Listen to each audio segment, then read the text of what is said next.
Torna il concorso Fotografa la sagra del mandorlo in fiore, giunto alla sua terza edizione.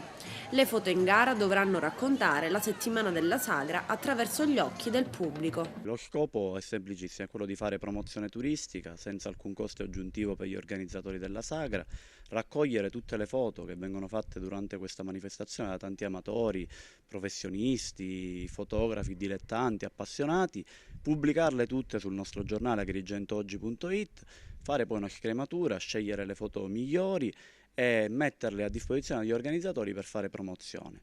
Chi può aderire? Motivo di grande soddisfazione quest'anno è vedere le foto vincitrici degli anni passati svettare sui manifesti della sagra, sui 6x3, sui dépliant, sui pieghevoli, ed è proprio questo l'obiettivo, quello di prendere le foto degli amatori, della gente comune, di tutti quelli che durante la settimana della sagra del Mandorlo in Fiore fanno delle fotografie, quindi tutti possono aderire, possono inviare le loro foto cliccando l'email agrigentoggi@gmail.com. Quali saranno i parametri di valutazione?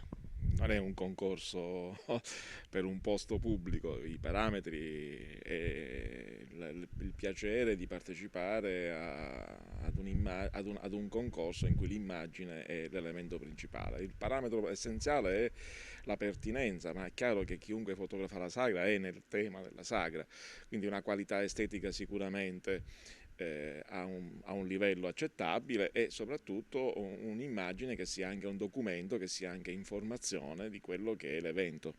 Quindi c'è un aspetto giornalistico, tant'è che in giuria abbiamo anche un certo numero di giornalisti professionali che operano in città e l'immagine in quanto opera estetica quindi deve avere una sua valenza, un equilibrio formale. Il concorso serve a questo.